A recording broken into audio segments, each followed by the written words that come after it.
With the album wrapped up, the Alive tour continued. We had a few days off in LA, and I got together with Karen, the hostess from the Rainbow.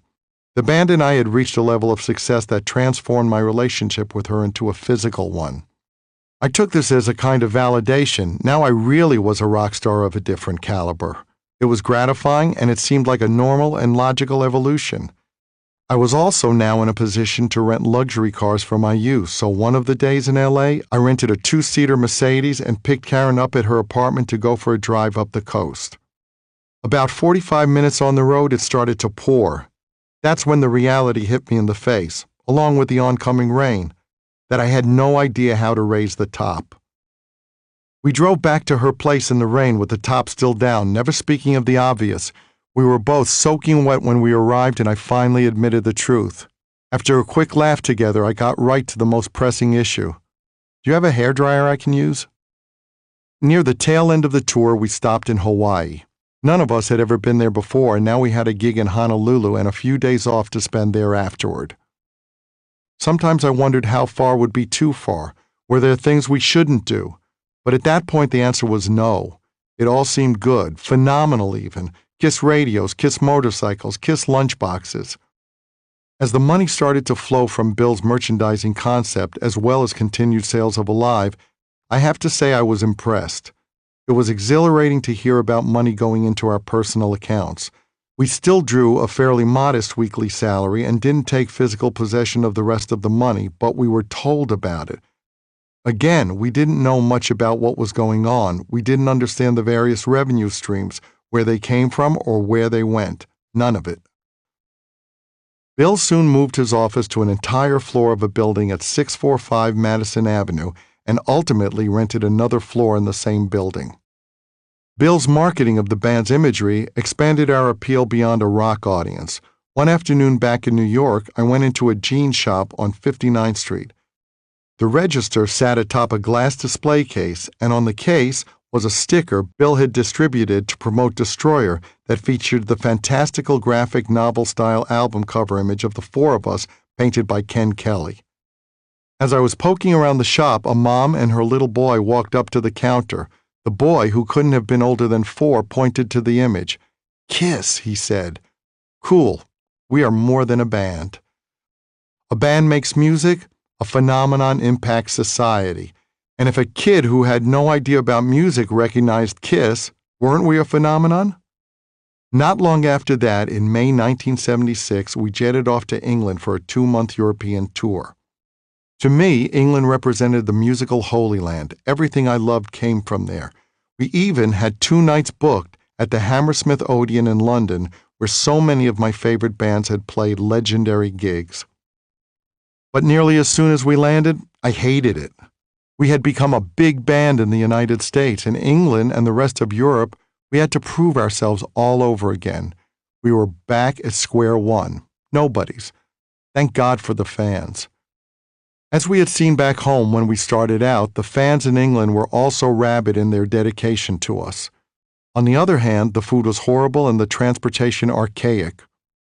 The people who ran things were very stodgy. Merchants took perverse pride in the fact that you couldn't get dry cleaning back for a week. There was no air conditioning, and if you pleaded, they might begrudgingly put one lone ice cube in a drink for you. These things were badges of honor to the older guard of the British Empire. But the hotel policies represented the biggest sore spot. They made it virtually impossible to take female guests to your room. You had to sign them in, and they had to leave by 10 p.m., and the staff enforced the rules. Trouble taking girls to our rooms was a much bigger problem than the food. I could go without food, but I couldn't go without a steady diet of wild and willing women. That was absolutely essential. Ace bought knives all along the European tour, and on the way home, he taped a bunch of them to the inside of his Marshall cabinets to sneak them into the country. It pissed me off. If they were found, all our gear would be impounded. But it was par for the course for Ace. Once on a domestic flight, our tour manager's bags had been searched and a stolen hotel phone was found. The tour manager hadn't put it in there. Ace also stashed drugs in the bags or pockets of crew members without their knowledge, so he wasn't on the hook if they were found. Ace was all about Ace, regardless of the cost to anyone else. Arriving in the middle of the night back at my apartment on 52nd Street after a month in Europe, the doorman stopped me as I walked in with my suitcase. "Can I help you, sir?" "Yeah, very funny. I live here," I said. I kept walking toward the elevator. "Sir, if you don't stop, I'm going to call the police." I was gone a lot. And I was soon gone again. As the tour continued back in the States, the strain of dealing with the splintering personalities in the band meant we shuffled through more and more tour managers. All told, during the first 5 years of the band, we probably went through 20 tour managers. Among the most colorful was Fat Frankie Skinlaro, an old-school manager who had worked with Joey D and the Starlighters. His upbeat nature was contagious. He had a lot of nicknames for us. He called Peter the Ayatollah Criscola. Gene was Gene the Nazarene, and I was the he-she because of my preening and dancing on stage.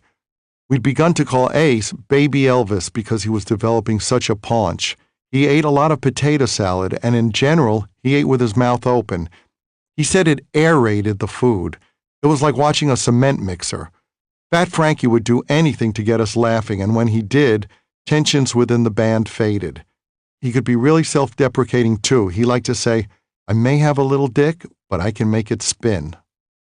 Some of the tour managers were fired because Bill didn't think they were doing a good job.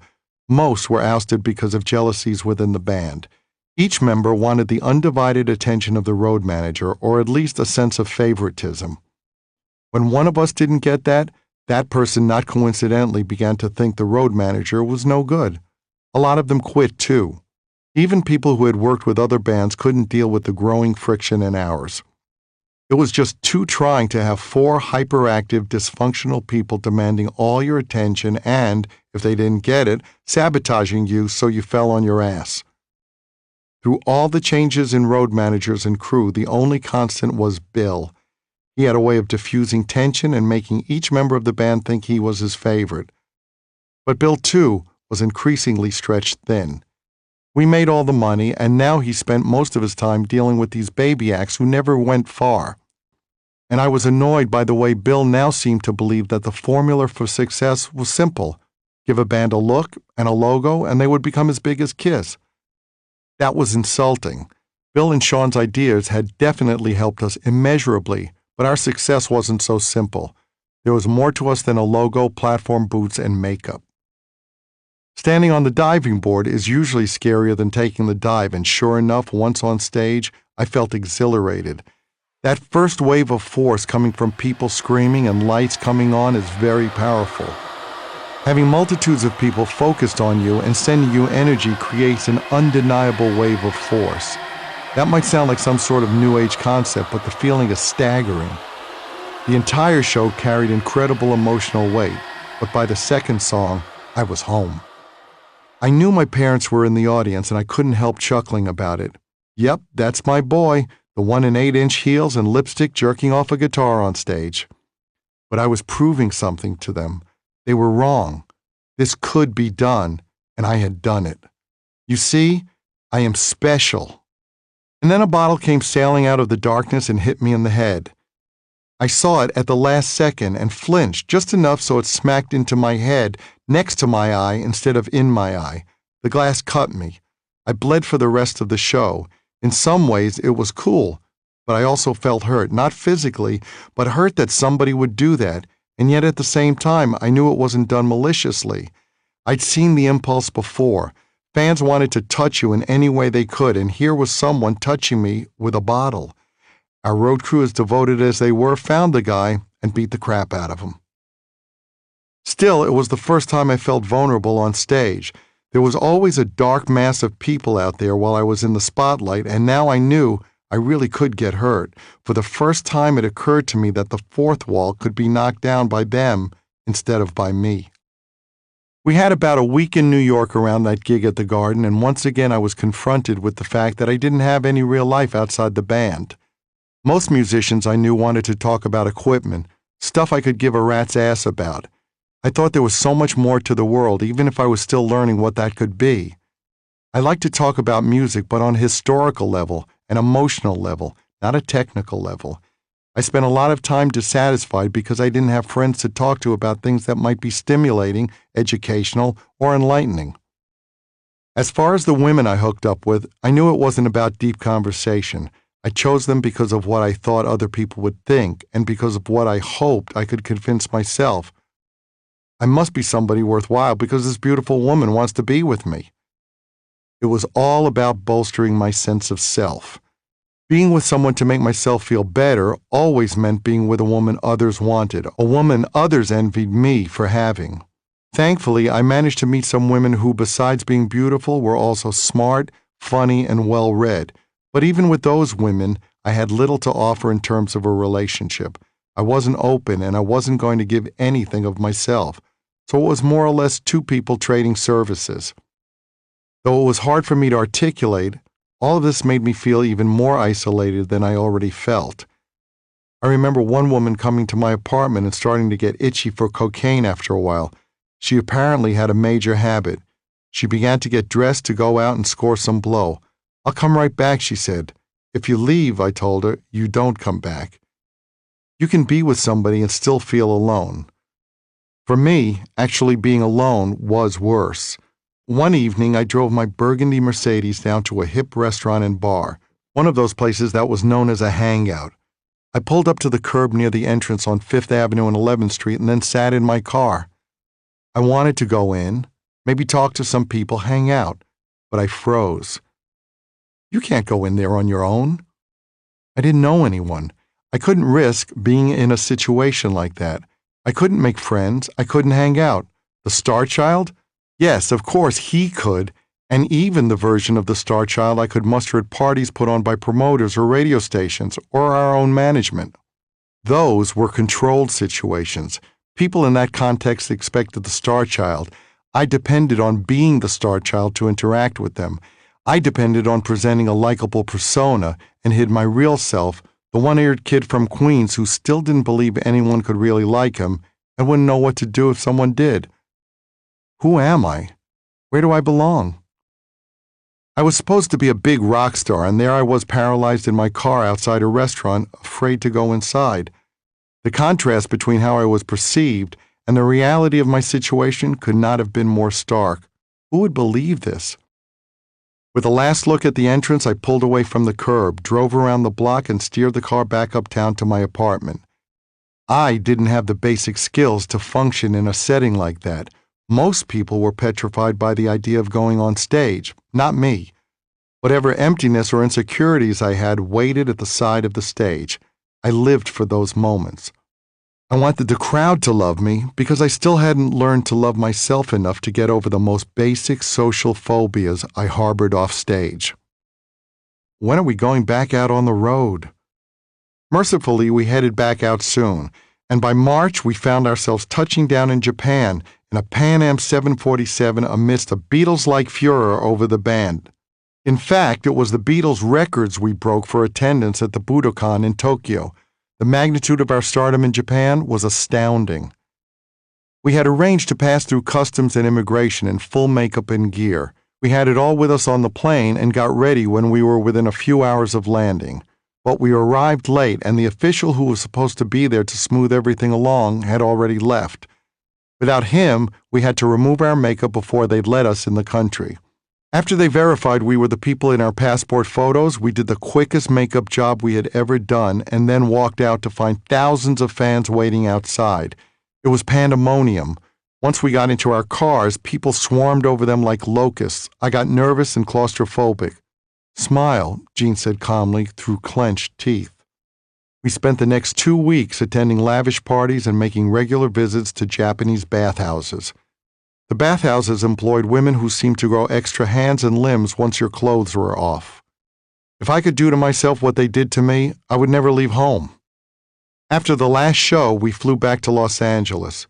There, we learned we'd been named the top band in America by the Gallup poll over Aerosmith, Led Zeppelin, and the Eagles, among others. Soon magazines were publishing similar results from readers' polls. In Circus magazine, we won a head-to-head poll versus Zeppelin. Now, I had a high regard for what we were doing, but I wasn't crazy.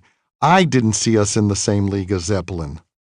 The same publications also ran votes on readers' favorite players, and Ace and Peter both came out on top of some best guitarist and best drummer polls, fueling the increasing gap between their self-image and their actual abilities. If only circus readers realized they were barely sentient beings most of the time who didn't care and were often either too fucked up or too inept to play their parts on recordings without great effort or a nameless ringer filling in for them. I figured if we were going to disregard the critics who called us hucksters and dismissed our music, we also had to dismiss the people who called us virtuosos. Peter and Ace didn't agree. The press reinforced what they wanted to think, that they were world-class musicians. Of course, Ace could really have been one, but he was killing his talent and his body and brain with booze and drugs. And Peter, from Destroyer on, what the band wanted to do, push the limits of his abilities or simply outstrip them. I was getting the hang of handling magazine reporters. A Rolling Stone writer wanted to do a story on the band. He came up to a duplex I was renting on Riverside Drive in New York to interview me for what he said would be a cover story. When I met him, I was very careful to cultivate the demon mystique. I wore all my spider and silver jewelry and my leather pants. I puffed up my hair as big as it would go, with my 7-inch platform boots with silver dollar signs on them and black nail polish. I thought I was ready to project a perfect badass rock and roll image. He was right there with me through this entire interview. Then at one point the door buzzer sounded, I answered it, and in the doorway was my mother with enough food to feed the world. Fresh hot soups, veal cutlets, pancakes, jams, cakes. She insisted that he and I think she called us hungry boys, stop what we were doing and eat. She kept calling me by my Hebrew name, Chaim, and told the writer I was a good boy. The big bad demon was just a mama's boy. Being a mama's boy, though, has never kept me from chasing the ladies. I bedded down one girl after another. There was no end to them. They were in every hotel room, every backstage area, every limousine. At one point, I found out that the Carpenters were staying in the same hotel. I called Karen Carpenter, who was staying a few floors below me, and left my female guest in my room to go down there with the idea of seducing her. Karen was certainly playful enough on the phone with me, very giggly, very friendly, and very suggestive. And when I walked in on what I thought was going to be an evening of seduction, it became something else. Karen was a sweet, frail girl. She still looked fairly healthy, not as gaunt as she would later become from anorexia. I spent most of the early evening talking with her about all kinds of things. Mostly she was fascinated and curious about my bed-hopping lifestyle. She didn't understand it. Although she did admit that lust is a strong urge, and she agreed that men were susceptible to the powers of lust, she was nonetheless convinced that I didn't actually want to do what I wanted to do, but was actually doing it to avoid intimacy. And she said all of this in a very non-judgmental way. At the end of the conversation, I said, "Well, it was nice talking to you. I gotta go." She wanted to know where I was going. I said I had left a girl upstairs and I would have to go and keep her company. Karen was flabbergasted that the girl would wait for me and simply not leave. I thought it was bizarre that she would even ask me that. Where I had initially walked down with seduction on my mind, the truth is sex was the last thing that either one of us wanted from the other that night.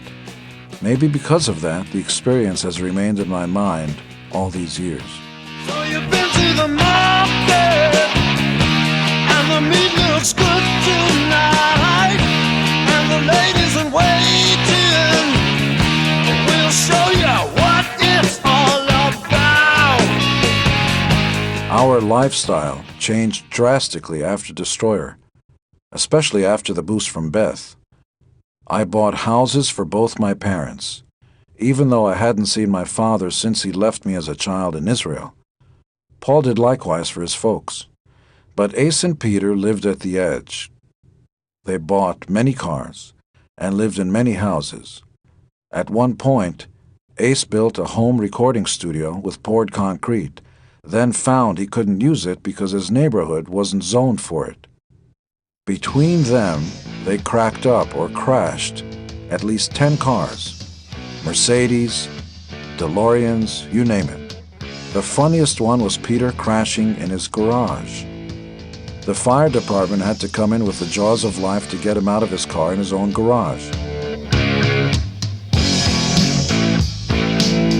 Well, it's a strange way, the way you look at me, and it's a hard time you've been giving me. Come on and open up to me, so you can realize that I could set you free. Strange ways, twisted days. Strange ways, twisted days.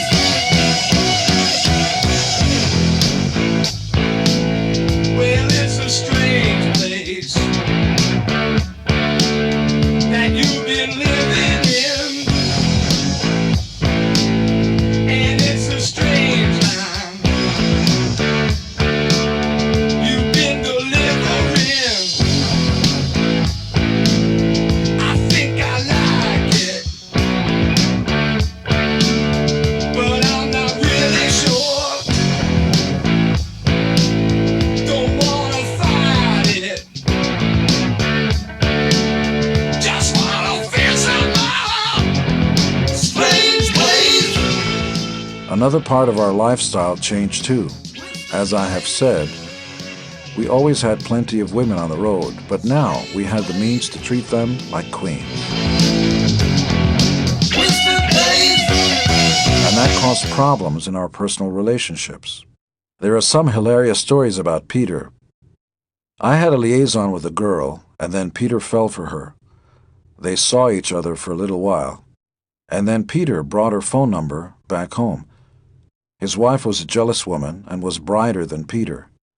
So he hid the phone number under the stereo. His wife was cleaning one day, and she actually lifted up the stereo and found the number. So she called up this girl and said, "Hello, this is Oregon Health Department. Are you so-and-so?" The woman said, "Yes, why are you calling me?" "Well, we just need to find out if you're familiar with a Peter Criscola, who is otherwise known as Peter Criss, drummer in Kiss?" "Yes." "Well," Peter's wife said, "he may have the clap. We're trying to ascertain what period of time you may have had physical contact because you may need to get a checkup. Can you tell us the specifics?" At this, the woman came clean with the specifics. It was this time of night, in this Holiday Inn. "Thank you very much," Peter's wife said and hung up. When he came home, she had him pinned. "Peter, where were you at 7:30 at night on Monday? Were you with so-and-so?" She had him dead to rights. In May 1976, we sold out Madison Square Garden for 3 nights in a row. This was a big deal for us. When we were starting out, the 4 of us used to sit in our loft at 10 East 23rd Street and say that we had only 10 blocks to go to reach Madison Square Garden, which is on 33rd Street. And now, we were there. CBS News had a broadcaster named Kaidi Tong. She was one of their big stars then. The cameras were all over us, and she kept asking me questions about the experience, less about rock and roll and more about the freak show aspect of our lives. "You guys look so weird. And you are the guy who sticks his tongue out. How long is it, anyway?" I was close to 7 feet tall in the outfit, and she must have been about 5'2". Her arm was stretched way up into the air to hold the microphone near my mouth. While she was interviewing me, with the cameras all around me, I felt something in back of me. I turned around and my mom, all 5'4" of her, was trying to fix something, to make it look right. I was wearing a thin strip of leather with studs around it, and it ran right through the crack of my butt and connected to a codpiece covered with spikes, and my mother was trying to brush off a piece of lint or clean a spot or something. It was like trying to walk up in back of a tank and take off a piece of thread. In 1976, KISS went over to Europe for a major tour. We arrived at Heathrow Airport in London and came off the plane in full makeup. The press was all over us, and we drove around to all the sites and had pictures taken for the magazines. I was in awe, because it was England, the home of the Beatles. It was like a pilgrimage to Mecca. One of our female aides in England was an attractive Indian woman. By the time we got to our hotel, I convinced her to be my guest in my room. It was a fine welcome to a new country. Our hotel overlooked Hyde Park. It was a medium-quality hotel, but it prided itself on archaic notions of proper behavior. For instance, when I had female visitors, they were not allowed to visit me in my room, so I had to sneak them in. British nightlife was just as rewarding as American nightlife. One night we went to the Marquee Club, and it was packed. I roamed around the room, looking for a new friend or two. I walked up to the bar and asked for a Coke. I never drank and have literally never been drunk in my life. Patti Smith was standing next to the bar. I don't recall saying a word to her. I was more preoccupied by the two stunning girls standing at the far end of the room. All of a sudden, Smith turned, slapped me across my face, slurred something, and walked off. To this day, I'm clueless as to what made her do that. But it didn't take me long to walk over to the two lovelies, start dancing with both of them on the dance floor, and in short order take them both back to the hotel. The ladies turned out to be two of the Coconuts from Kid Creole and the Coconuts, a band I later loved and would often go to see.